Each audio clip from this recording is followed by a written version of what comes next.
Lever de soleil sur Mars, la planète rouge.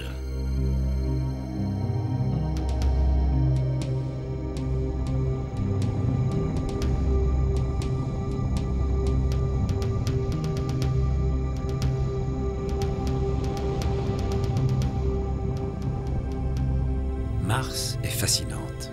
Et c'est sans conteste la prochaine planète que l'homme va conquérir. Elle fait un peu plus de la moitié de la taille de la Terre et beaucoup de points communs les rassemblent. Mars a une atmosphère, des saisons et un jour qui dure 24h30. Mais hélas, il fait un froid polaire sur la planète rouge. Sa température monte rarement au-dessus de 0 degré. Le Soleil est à une distance moyenne de 228 millions de kilomètres et il faut à Mars 687 jours pour parcourir son orbite.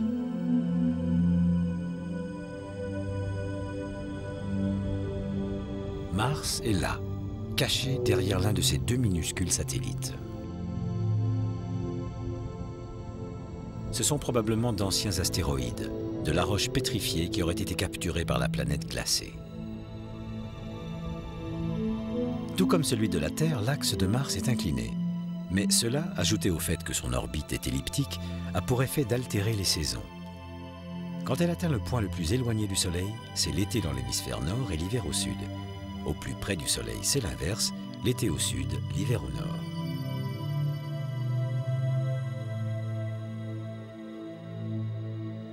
Au pôle Nord, la calotte glaciaire augmente au cours d'un hiver relativement doux et court. Et elle rétrécit au cours d'un été relativement frais et long.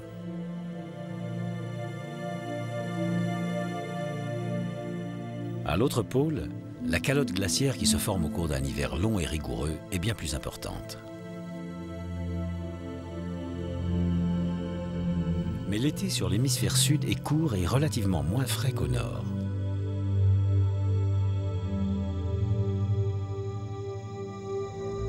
Sur le plan géologique, Mars se divise en deux. Au sud, on trouve d'anciens cratères. Au nord, des plaines de lave plus récentes. Les premières images de Mars datent des années 60. Elles ont été prises par les sondes Mariner.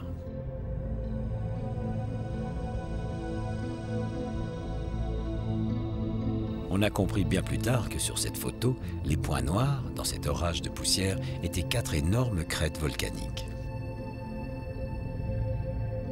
Quand des orages de poussière s'abattent sur Mars, ils peuvent durer des semaines. Ils recouvrent toute la planète.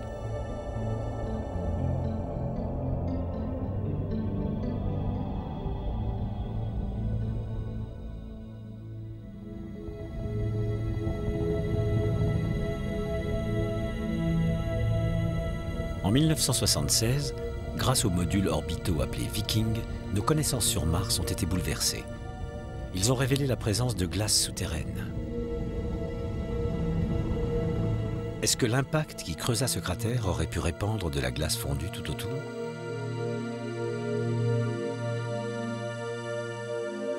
Comme le lit de ces canaux en témoigne, l'eau a un jour coulé sur Mars. Peut-être une ancienne île. Les sondes Viking ont photographié un petit matin de gel et de brouillard. Et pour ce qui est du fameux visage de Mars, ce n'est rien d'autre qu'un jeu de lumière. 1976. Les deux robots des sondes Viking se posent sur Mars et cherchent des traces de vie. Mais tout semble mort.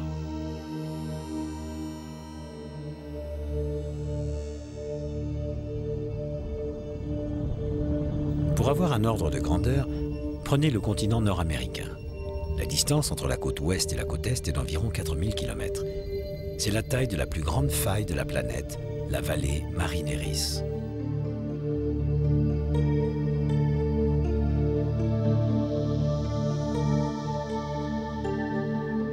Approchons la surface d'un peu plus près. En parcourant les cratères de l'hémisphère sud, nous survolons la plus grande faille géologique de tous les systèmes solaires, la vallée Marineris.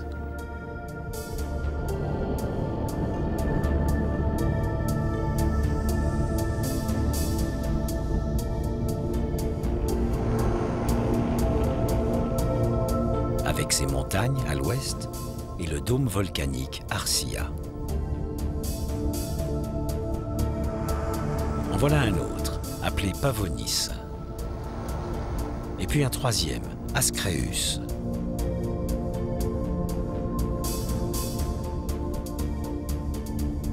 Mais celui-là les dépasse tous, c'est le mont Olympus. S'élevant à plus de 27 km, le mont Olympus est 3 fois plus grand que le mont Everest. Ces falaises à elles seules font déjà plus de 6 km de haut. Le mont Olympus est le plus grand volcan de tout le système solaire.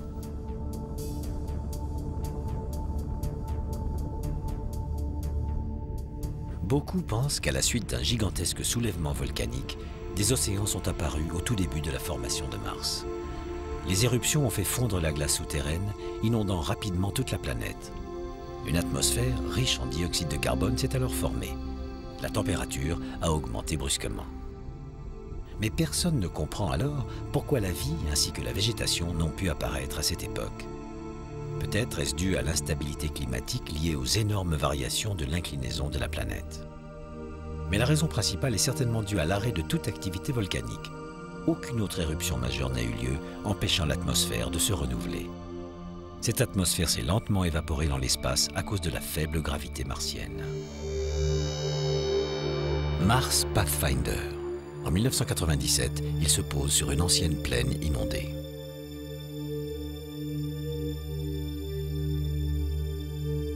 Il envoie en éclaireur un robot dont la mission est d'analyser la composition des roches. Les résultats sont étranges. Apparemment amenées par d'énormes déferlantes d'eau, les roches sont d'origines diverses. Certaines sont volcaniques, semblables à celles qui se sont formées dans les océans sur Terre. Ces roches proviendraient-elles du lit d'un océan martien ?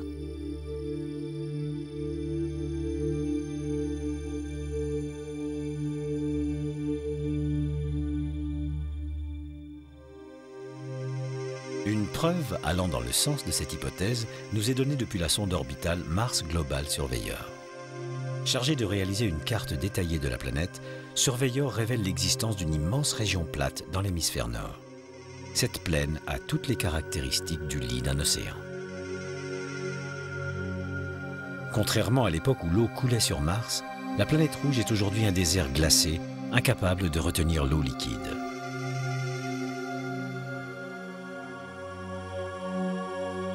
Mars possède les vestiges d'un champ magnétique mesuré par Global Surveyor.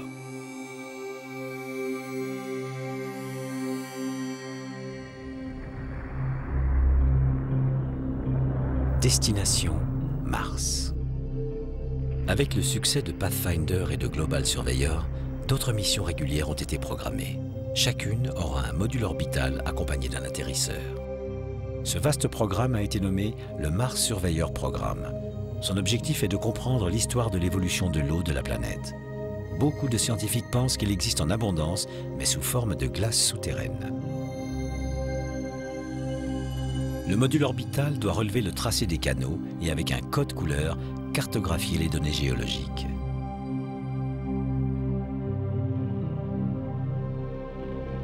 Pendant ce temps, l'atterrisseur traverse très rapidement l'atmosphère martienne. L'air y est 150 fois plus ténu que sur la Terre.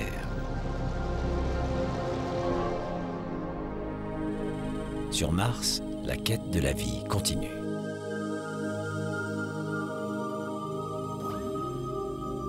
Des microbes peuvent-ils survivre ici, sans chaleur et sans eau?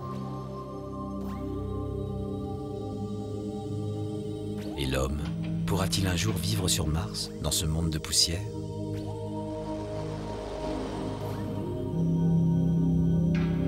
Seul le temps et les robots nous le diront.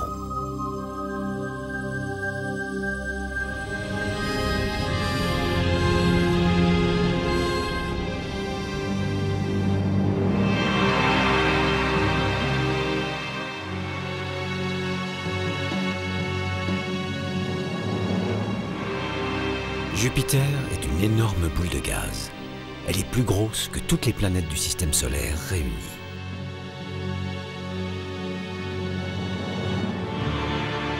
Jupiter virevolte comme une toupie. Ses jours sont plus courts que sur n'importe quelle autre planète. Elle tourne sur son axe en moins de 10 heures.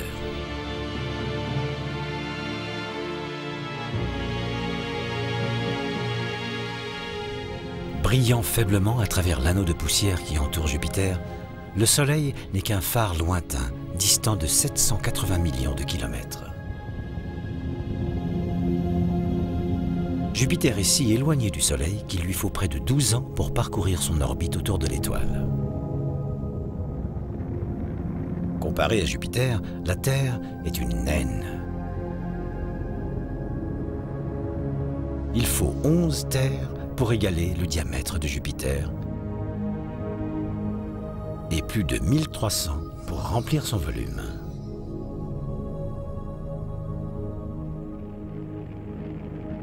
Jupiter joue parfois le rôle d'un aspirateur à comète.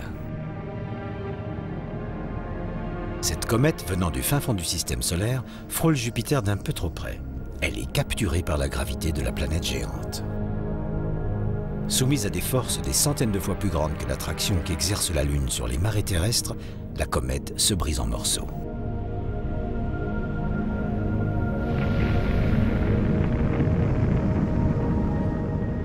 Nous sommes en juillet 1994. Plus de 20 fragments de la comète Shoemaker-Levy 9 plongent vers Jupiter.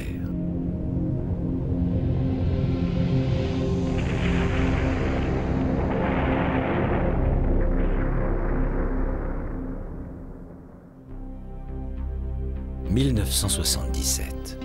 Deux sondes spatiales jumelles quittent notre petite planète bleue en direction du lointain système solaire. Première cible de ces missions Voyager, Jupiter. 2 ans plus tard, Jupiter se révèle alors dans toute sa splendeur. Elle ne ressemble à aucune autre. Elle n'a pas vraiment de surface, rien de solide en tout cas, juste du gaz tourbillonnant en de gigantesques bandes climatiques. Ces courants de gaz soufflent dans des directions opposées. Des tempêtes et des tourbillons font le tour de la planète. La plus grande de ces tempêtes est la Grande Tache Rouge, 3 fois plus grande que la Terre, un anticyclone qui fait rage depuis des siècles.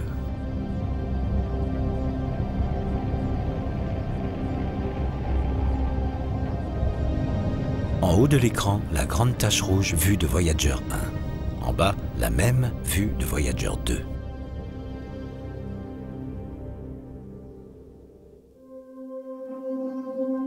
Dix ans plus tard, depuis l'orbite de la Terre, la navette spatiale lance Galileo. En passant par Vénus et 2 fois au large de la Terre, il faut 6 longues années à la sonde pour atteindre Jupiter. Galileo y parvient. En 1995, une sonde est larguée pour une descente aux enfers.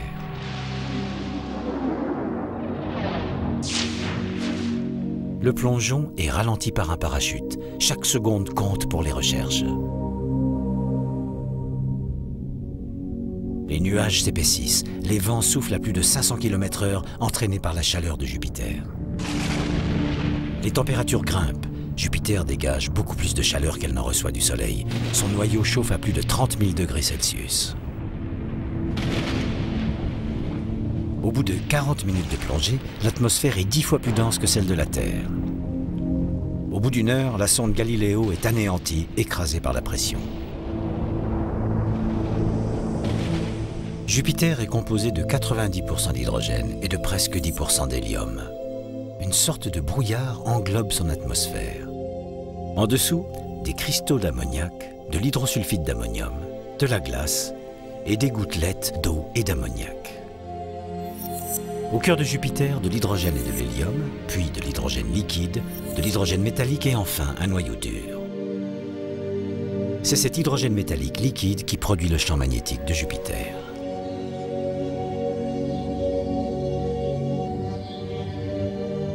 À l'intérieur de cette zone en forme de chambre à air, des particules électrisées bourdonnent comme un essaim d'abeilles.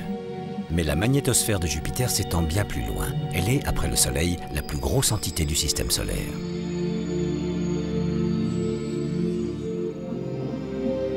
Quand le vent solaire s'engouffre en direction de la planète, des aurores se déploient au-dessus des pôles. Ces halos sont chargés de particules qui interagissent avec la couche supérieure de l'atmosphère.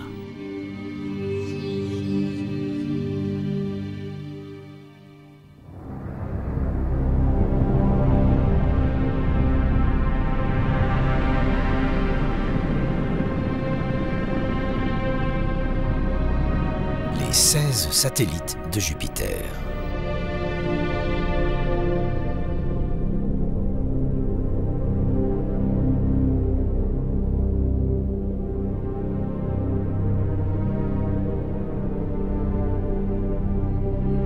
Après avoir lancé sa sonde dans l'atmosphère de Jupiter, Galiléo s'intéresse maintenant à ses satellites. Le premier d'entre eux, Io, est tiraillé entre l'attraction de Jupiter et celle d'un satellite proche. Il en résulte des éruptions volcaniques photographiées pour la première fois par la sonde Voyager. De tous les corps du système solaire, Io est celui dont l'activité volcanique est la plus intense.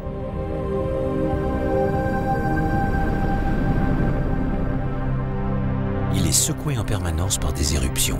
La lave recouvre sans cesse sa surface. Des panaches de gaz alimentent son atmosphère en soufre.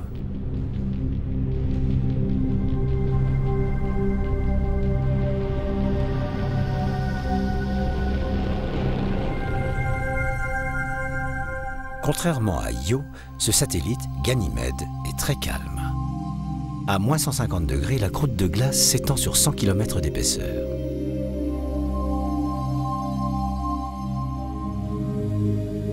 Ganymède est le plus gros satellite de tout le système solaire. Il est même plus gros que la planète Mercure. Autour de Ganymède, Galiléo détecte un faible champ magnétique qui laisse deviner la structure interne de ce satellite. Sous la croûte s'étend un manteau de neige fondue, puis une couche de roches et de glace entourant un noyau de silice.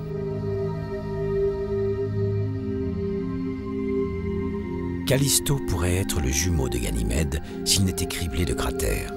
Ceux-ci témoignent d'innombrables bombardements. Le plus grand site d'impact est un vaste bassin en forme d'anneau. En voici un autre, photographié par Galiléo.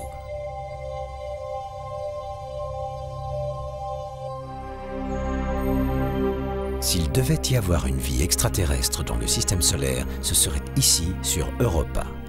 Lisse et craquelée comme une coquille d'œuf. Une théorie prétend que toute la surface de ce satellite est un océan recouvert de glace. Un refuge possible pour la vie. Sous la glace, les eaux pourraient être tièdes, chauffées par l'attraction gravitationnelle de Ganymède et de Io. Mais la glace peut s'étendre sur des kilomètres et des kilomètres d'épaisseur. Pénétrer cet océan et y rechercher la présence d'organismes vivants suppose que l'on puisse s'y poser. Néanmoins, les sillons et les fissures qui parcourent la surface d'Europa sont signes d'espoir. Ils nous rappellent que la Terre possède aussi ces océans de glace et que la vie grouille sous notre banquise.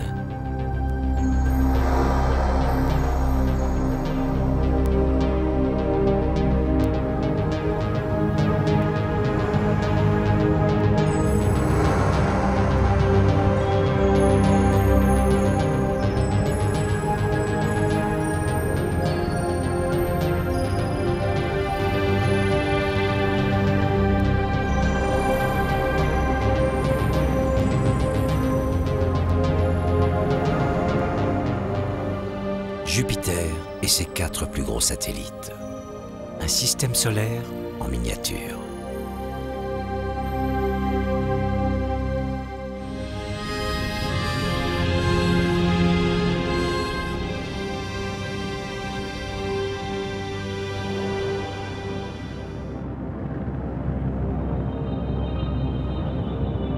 Décollage pour la coûteuse mission Cassini. Nous sommes en 1997 et un vaisseau spatial de plus de 5 tonnes se dirige vers Saturne. Cassini atteindra cette lointaine géante en 2004. Cette mission coûte $1 milliard. Alors, pourquoi une telle entreprise si longue et si onéreuse ? Notre Terre n'est qu'à 150 millions de kilomètres du Soleil. Il faut dépasser Mars, la dernière des planètes rocheuses, puis traverser l'immense fossé qui nous sépare de Jupiter.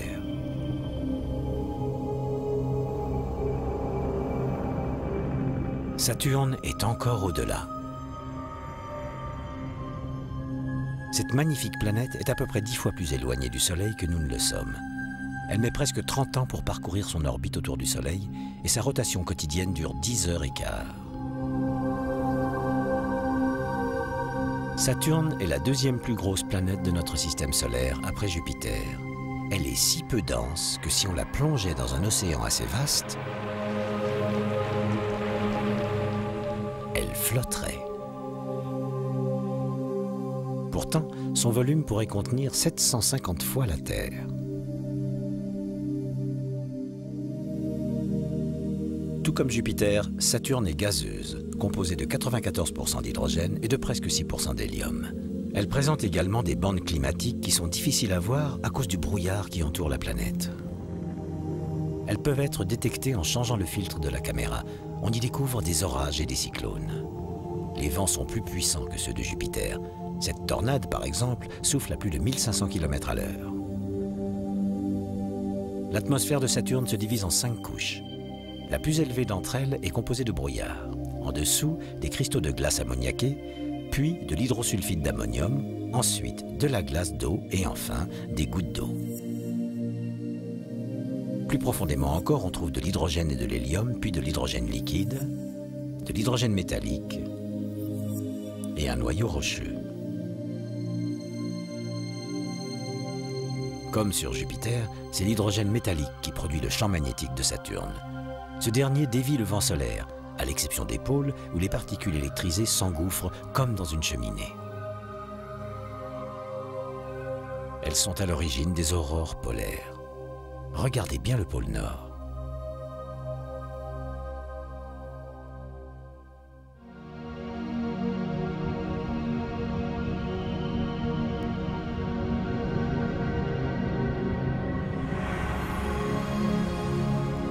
De loin, les anneaux de Saturne ressemblent à un voile de tulle.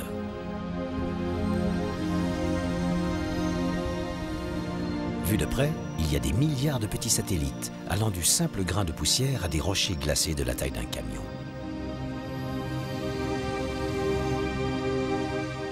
Plaçons-nous sur une échelle plus terrestre. Les anneaux s'étendent sur une distance égale à celle qui sépare notre planète de la Lune.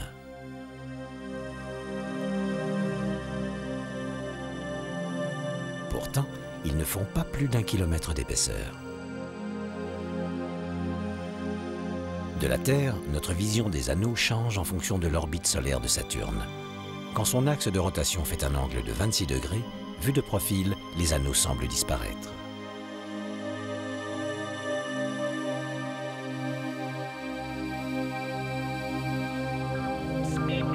Tout ce que nous savons des anneaux provient des sondes Voyager qui les ont survolés au début des années 80. Elles nous ont montré 7 bandes principales, chacune composée de centaines d'anneaux plus petits. Et elles ont enregistré de mystérieux rayons, probablement de la poussière, s'élevant au-dessus des anneaux sous l'effet des forces électrostatiques. En prenant pour point de repère une étoile à l'arrière-plan, Voyager répertorie les anneaux ainsi que leur division.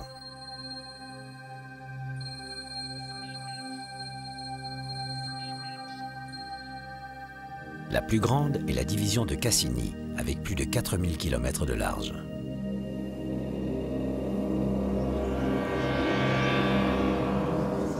Certains anneaux sont maintenus en orbite par de petits satellites bergers qui leur servent de gardiens.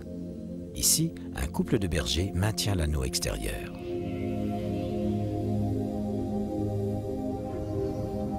Ce satellite, nommé Pan, gravite à l'intérieur même de la division d'Encke.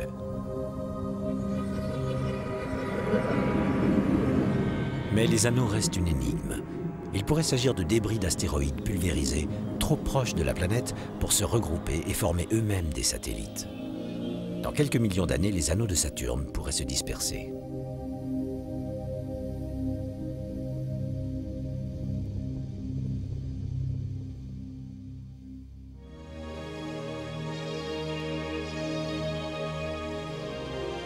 Voyager nous montre en accéléré les mouvements de Saturne et de ses satellites. On lui en connaît à ce jour 18.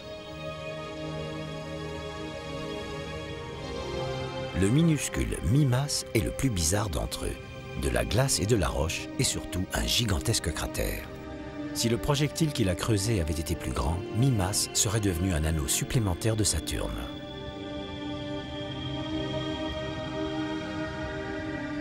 Voici Encelade, presque 2 fois la taille de mi-masse avec 500 km de large.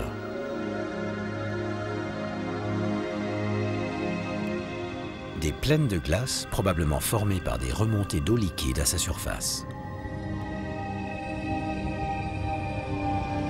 Des fontaines de glace peuvent encore jaillir car Encelade est comprimé par la force d'attraction de ses voisins.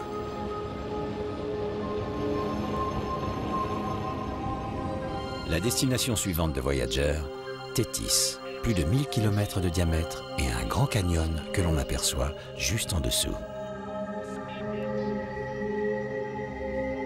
Dionée lui ressemble, mais l'un de ses hémisphères est plus brillant que l'autre.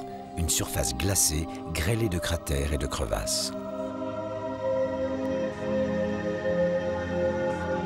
Gros plan sur Rhea, un gros satellite de 1500 km de large. Japet a lui un hémisphère noir comme le charbon, l'autre blanc comme la neige.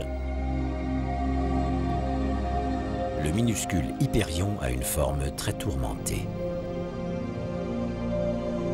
Et ce petit rocher échange périodiquement son orbite avec un satellite jumeau.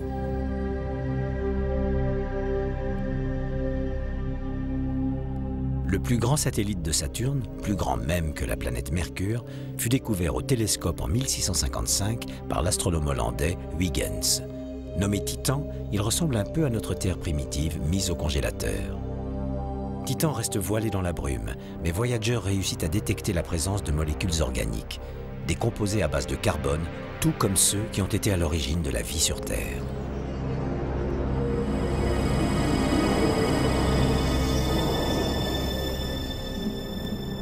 On ne peut qu'en deviner sa surface, car Voyager ne peut rien voir à travers cet épais brouillard.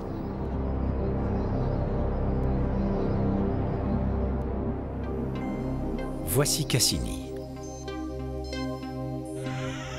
À son arrivée sur Titan en 2004, Cassini déploiera un module d'atterrissage justement nommé Huygens.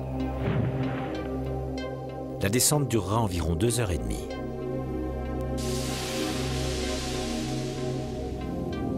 L'atmosphère est riche en azote, comme sur la Terre.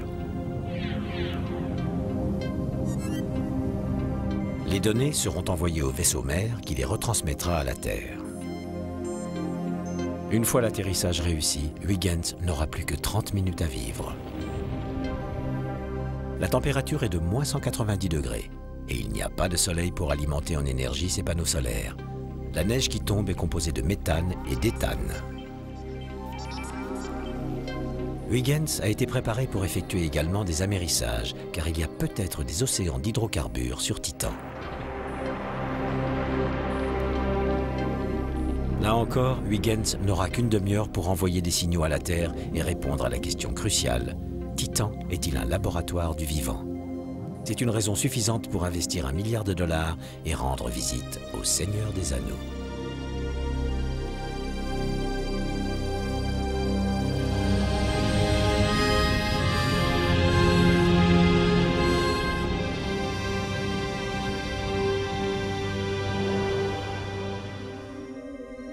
Septième planète à partir du Soleil, Uranus gravite dans les zones crépusculaires du système solaire, avec un axe de rotation étrangement incliné.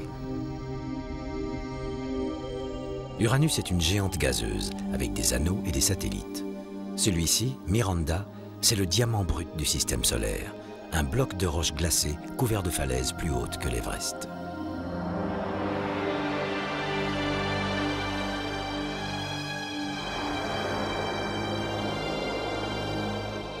Il fait froid ici. Uranus est 19 fois plus éloigné du Soleil que ne l'est la Terre.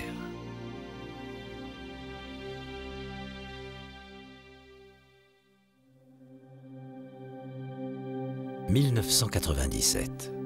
Une étoile qui passe au loin derrière Uranus se met à clignoter. Ce clignotement révèle la présence d'anneaux autour de la planète. Les astronomes en dénombrent 9. On saura par la suite qu'il y en a exactement 11. Ils font ressortir la sévère inclinaison de la planète, qui est de 98 degrés. D'une certaine façon, Uranus roule sur son orbite. Avec un diamètre de plus de 51 000 km, elle est bien plus grosse que la Terre. Mais ce n'est rien à côté de Jupiter, car si Uranus est une géante, Jupiter, elle, est une supergéante.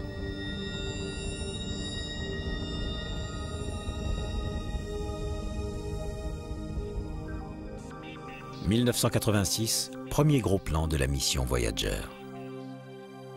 Apparemment, c'est une sphère sans signe particulier.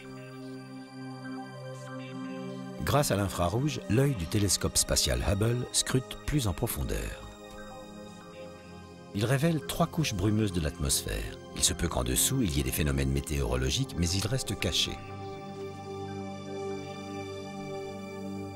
La flèche mobile montre l'inclinaison étrange du champ magnétique d'Uranus. Par rapport à son axe de rotation, son axe magnétique est décalé de 60 degrés. Sur Terre, le décalage n'est que de 11 degrés. L'atmosphère est principalement composée d'hydrogène, avec de l'hélium et une petite trace de méthane. La bande supérieure est une étroite couche de brume riche en hydrocarbures. En dessous, de l'hydrogène et du méthane, puis de l'ammoniac et de l'hydrogène sulfuré, et une zone de transition de gaz et de liquide. Plus bas encore, de l'hydrogène liquide, et un manteau de glace. Enfin, un noyau rocheux. Uranus possède 17 satellites répertoriés.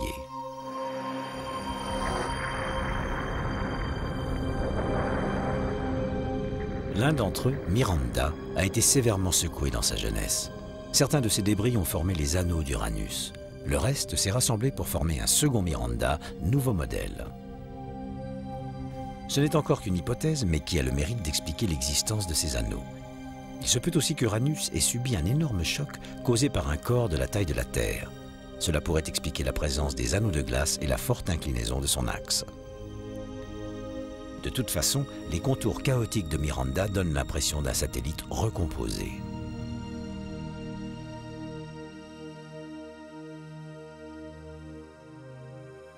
Miranda, avec ses 500 km de diamètre, est une débauche de forme géologique. Le plus spectaculaire, ces falaises de glace de plus de 15 km de haut. Si vous tombiez du haut de l'une d'entre elles, à cause de sa faible gravité, il vous faudrait plus de 14 minutes et demie avant de toucher le sol. Ce satellite, au contraire, semble bien monotone. C'est Ariel, 2 fois plus grand que Miranda, avec son réseau de canyons, ses failles et son givre. Umbriel est plus gros. Il présente une surface qui a peu changé, criblée de cratères. Titania a un canyon qui pourrait facilement rivaliser avec la Rift Valley d'Afrique. Il fait 1600 km de large et c'est le plus grand de tous les satellites. Et voici Oberon, le plus éloigné de tous.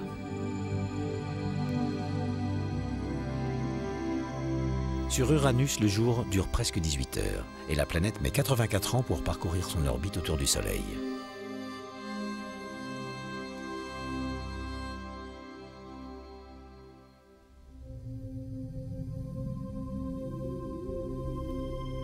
Nous voilà maintenant sur Neptune, la dernière des géantes gazeuses, la dernière des plus grandes planètes.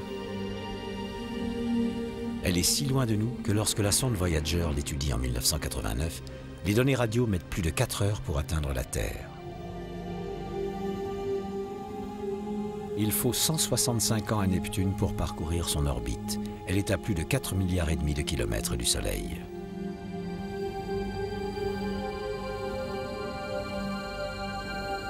Neptune fut découverte en 1846. Les astronomes de l'époque avaient constaté un écart entre la position réelle d'Uranus et celle qu'ils avaient calculée. La plupart du temps, Uranus était en avance ou en retard par rapport à leurs prévisions. Quelque chose devait donc perturber son orbite. Ce quelque chose était une planète inconnue. Sous son influence, Uranus tantôt accélérait, tantôt freinait. C'est en prenant en compte ces perturbations que les astronomes ont découvert Neptune. Neptune, sur la gauche, est plus dense mais légèrement plus petite qu'Uranus. Elle fait plus de 4 fois la Terre, avec un diamètre de 50 000 km.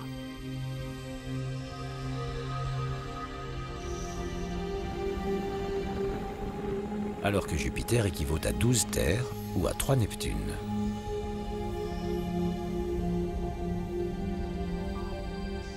Après la surface brouillée d'Uranus, Voyager distingue toutes sortes de phénomènes météorologiques sur Neptune. Là, un nuage file comme un éclair à travers les couches supérieures de l'atmosphère. Neptune est la planète la plus ventée. À l'équateur, des rafales soufflent à plus de 2000 km/h. Les nuages d'altitude sont froids, à moins 200 degrés. Mais le climat est réglé par la chaleur interne de Neptune, une chaleur qui manque à Uranus. Voyager détecte une tempête de la taille de la Terre, la Grande Tache Sombre. Après un certain nombre de jours, elle change de forme.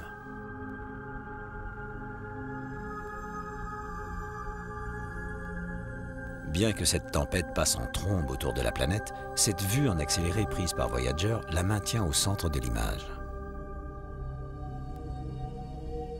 Au sud-est, un autre orage, l'œil du sorcier, plus gros que n'importe quel typhon terrien.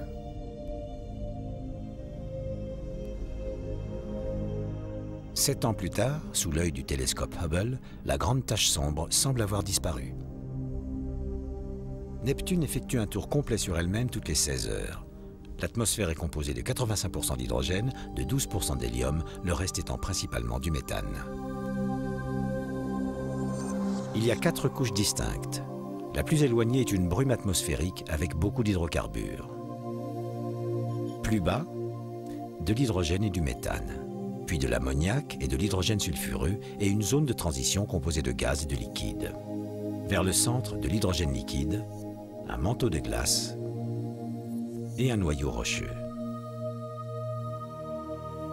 Neptune possède 2 anneaux principaux. Les parties de l'anneau extérieur se sont épaissies là où la matière s'est rassemblée. Gros plan imaginaire sur des particules de poussière glacée.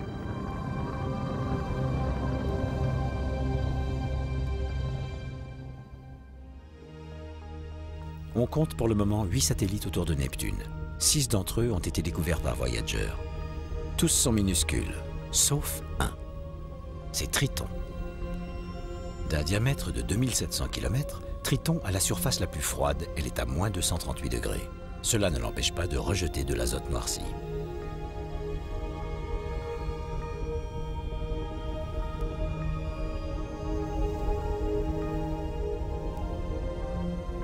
Ces geysers peuvent monter à plus de 8 km de haut et leurs panaches sont éparpillés par le vent dans la fine atmosphère.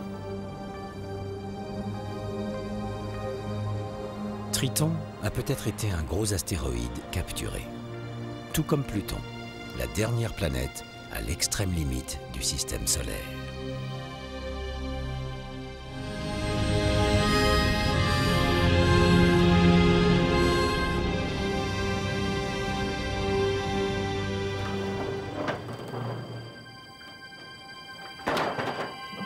Nous sommes à l'observatoire de Lowell à Flagstaff en Arizona.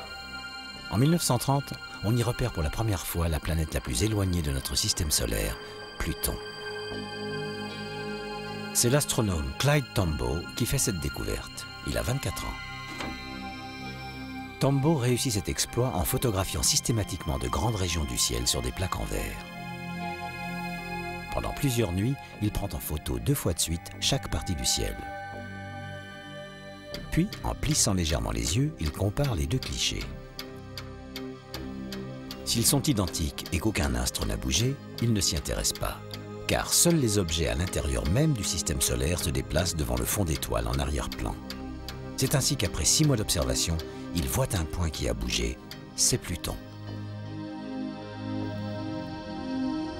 Pluton et son satellite Charon ont à eux deux une masse inférieure à 1/5 de celle de notre Lune. Ce sont deux petits mondes de méthane et d'eau gelés dans l'obscurité des confins du système solaire.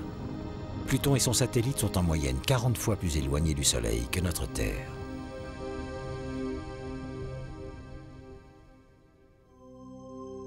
Plus loin encore se trouve le nuage d'Oort, une sphère composée de débris de glace qui enveloppe le système solaire. Mais en revenant en arrière, il existe un autre réservoir rempli lui aussi de débris de glace, la ceinture de Kuiper. Pluton, avec son orbite très excentrique, pourrait bien provenir de cette ceinture et ne pas être une planète à part entière. Pluton est un mélange de roches et de glace, tout comme les comètes qui nous arrivent de la ceinture de Kuiper ou du nuage d'Oort. Voici la comète Hyakutake, observée en 1996. Son noyau est une sorte de boule de neige sale de 3 km de large, mais sa queue s'étend sur des millions de kilomètres.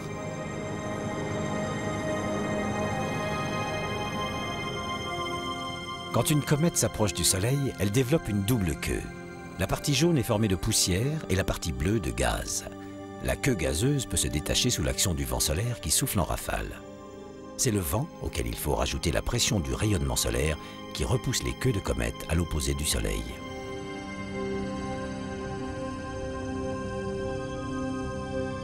Cachons le disque solaire et regardons en accéléré une comète contourner le Soleil.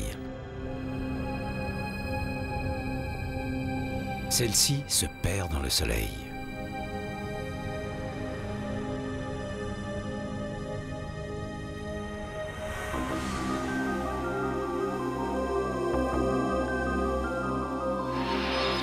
Les comètes sont les vagabondes du système solaire. Certaines se déplacent, décrivant d'hasardeuses orbites elliptiques, passant à toute allure devant les planètes.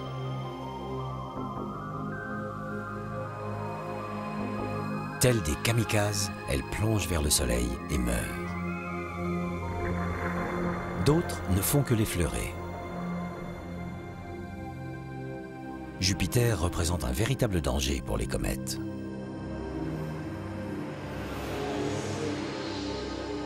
Celle-ci est détournée de son orbite solaire, puis capturée par l'attraction de la planète géante.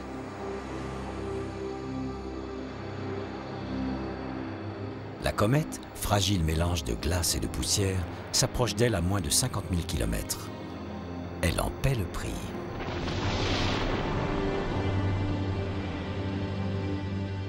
Jupiter l'a brisée en plus de 20 fragments, mais ce n'est qu'un début. La comète, nommée Shoemaker-Levy 9, va devenir le plus grand spectacle céleste du siècle. En plongeant vers Jupiter, elle bombarde de toutes parts l'épaisse atmosphère de la planète gazeuse. C'était en juillet 1994.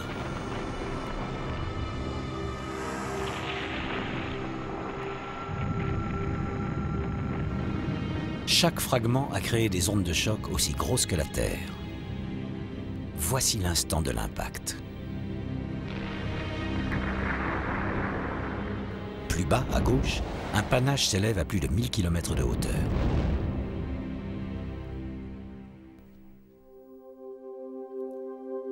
La plus célèbre des comètes est celle de Halley. Depuis des siècles, elle rend visite à nos cieux tous les 76 ans environ. Quand il l'aperçoit, en 1301, le peintre italien Giotto en fait son étoile de Bethléem.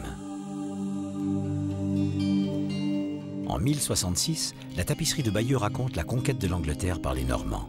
La comète est présente, témoin de l'histoire.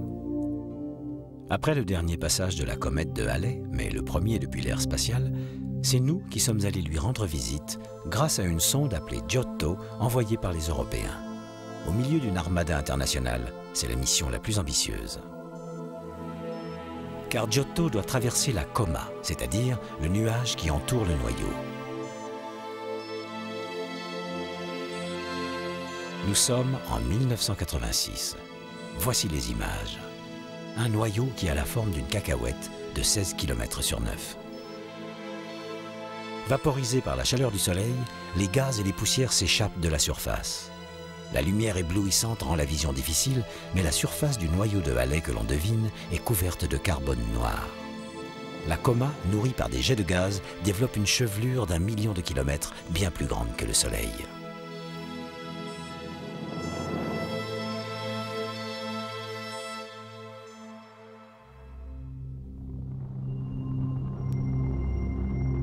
Ces rochers glacés font partie de la ceinture de Kuiper, un disque de débris rocheux qui se situe au-delà des planètes. C'est de là que vient la comète de Halley, probablement bousculée par un changement dans l'interaction gravitationnelle du Soleil et des étoiles voisines. Halley a eu de la chance. L'attraction solaire l'a fait tourner autour du Soleil au lieu de la faire chuter directement dedans.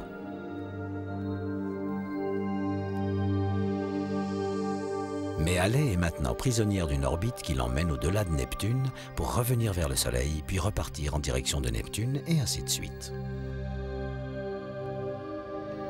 Halley parcourt son orbite en 76 ans.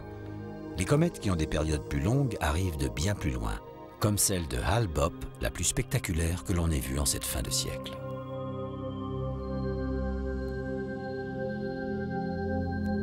« 1997, c'est l'année de Hale-Bopp.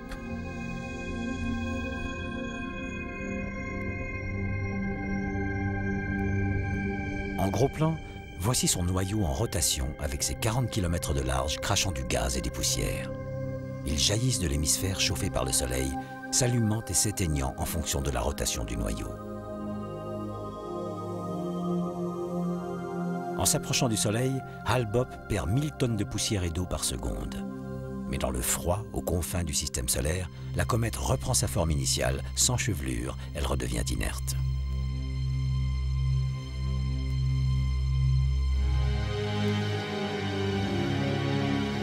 Dans l'histoire, les hommes ont toujours vu les comètes avec une chevelure et ils les ont également souvent associées à la mort et à la destruction.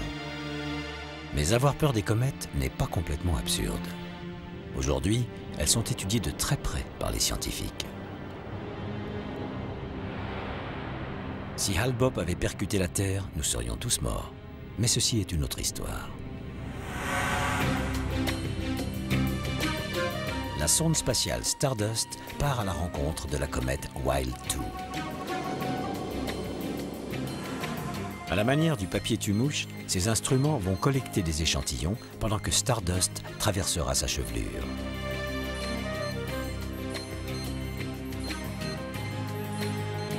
Mais à la différence de Giotto, qui n'a fait que nous envoyer des données, Stardust, elle, doit ramener sur Terre sa précieuse récolte.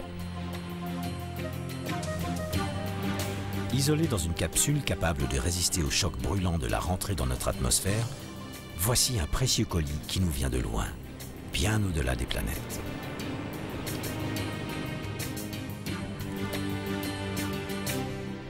Récupérés après l'atterrissage de Stardust dans les vastes étendues polaires, les échantillons de Wild 2 seront uniques. C'est la première fois que des scientifiques examineront des particules demeurées intactes depuis la naissance du système solaire. Le nuage d'Oort se situe à un tiers de la distance qui nous sépare de l'étoile la plus proche. C'est lui qui nous envoie ces messagères du passé, les comètes.